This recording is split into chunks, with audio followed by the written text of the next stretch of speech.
Love is not something I consciously think about often, yet somehow it is always on the back of my mind. I believe that perhaps we are hardwired to ponder about it. What do you think about when you think about love? I asked myself this question. This musing is the flow of my thoughts in response to it. The first thing many people might think of when they think about love are Romeo and Juliet, the star-crossed lovers of Shakespeare's tragedy of the same name. Others might think about their romantic partner or a romantic love interest. Others still might think of the idea of love, of finding and having that perfect someone that will fill in the gaps and add color to the grayscale canvas of their idealistic world. But perfection doesn't exist. It never has and probably never will. This is because perfection, much like beauty, lies in the eyes of the beholder. But I digress. When I was little, I used to think that romantic love was the only kind of love. Child me saw Disney characters falling in love, and most of the time, they lived happily ever after. The end. It never fully occurred to me that other forms of love existed until I was in a literature class in secondary school. Sure, I'd hear the grown-ups tell their friends and even their friends' family that they sent their love, warmest hugs, and best regards. The most common one I heard was, "Give the children some extra love from me." I didn't understand then, as I do now, that even non-affectionate, non-Disney movie style love was still love. So, to me, there are a few kinds of love. The ones I learnt about in the aforementioned literature class were romantic love, familial love, and platonic love. Other things that I consider as well are the love one has for their passions and the love one has for material things. I will be considering each of these in this musing. Familial love. Ohana means family, and family means nobody gets left behind or forgotten. I always loved that quote. When my younger sister was born, I remember carrying her one night and thinking of this line and the context of the film it was from.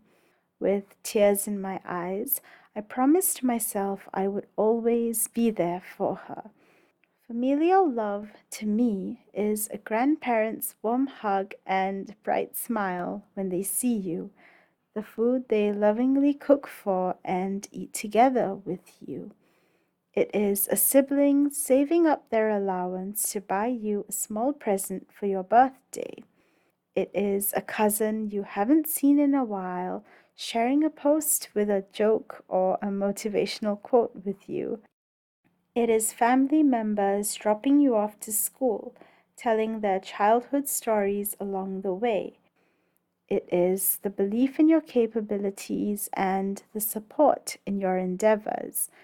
Familial love is letting a sibling or cousin, or both, watch a film even if you didn't really want to, because you knew that that would make them happy. The first kind of love many of us experience in our lives is familial love, and in my opinion, it is quite possibly the most overlooked and, contrary to the Lilo and Stitch quote, sometimes forgotten kind of love. Still, the familial love we experience, whatever the form it takes, stays with us for the rest of our lives and may even affect how we approach any other relationships we encounter in the future. Platonic love, one that we know is important to us and one that we value, but also one that we avoid admitting for fear of it being misconstrued.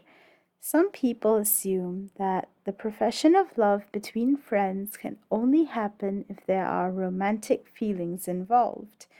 While this is true for some people, not everyone experiences romantic feelings for their friends.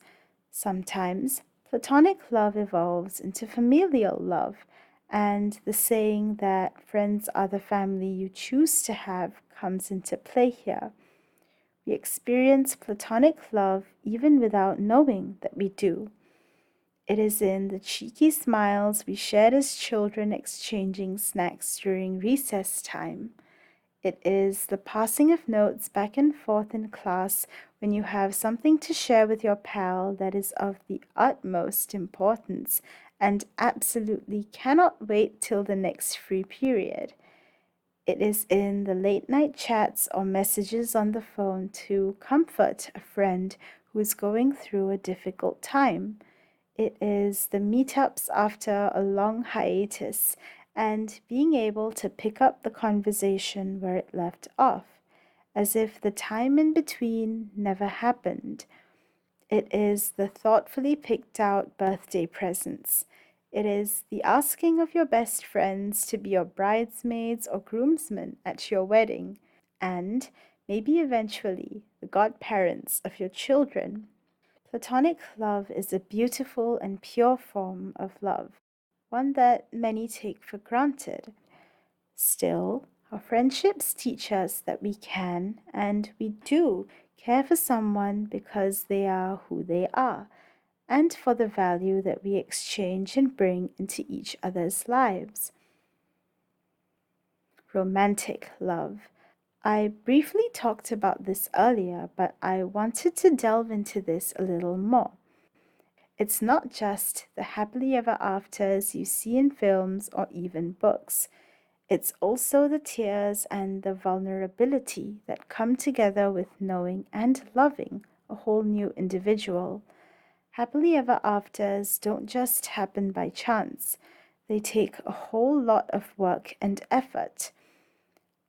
It's not just falling in love and focusing solely on the physical factors of the person you love.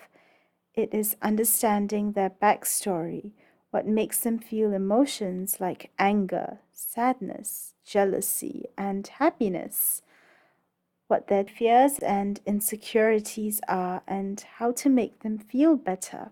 While many say that love is blind, I disagree.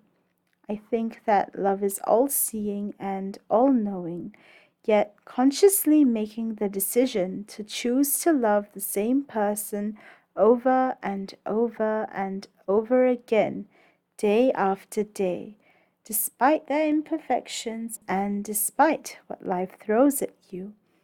Love is wholesome and understanding and supportive and patient and kind, and most importantly, love is a determined effort to ensure that it lasts and flourishes.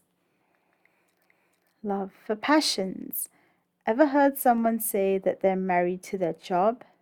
I have, and this is something I believe to be a kind of love. Marriage is a commitment that many individuals choose to make, a contract of sorts. While I initially felt it strange that someone would say that they're married to their job, I eventually came to understand, or at least interpret it in a way that helped me to understand why they felt the way they did. From what we've deliberated thus far, I think we can agree that people love what they care about and what makes them happy.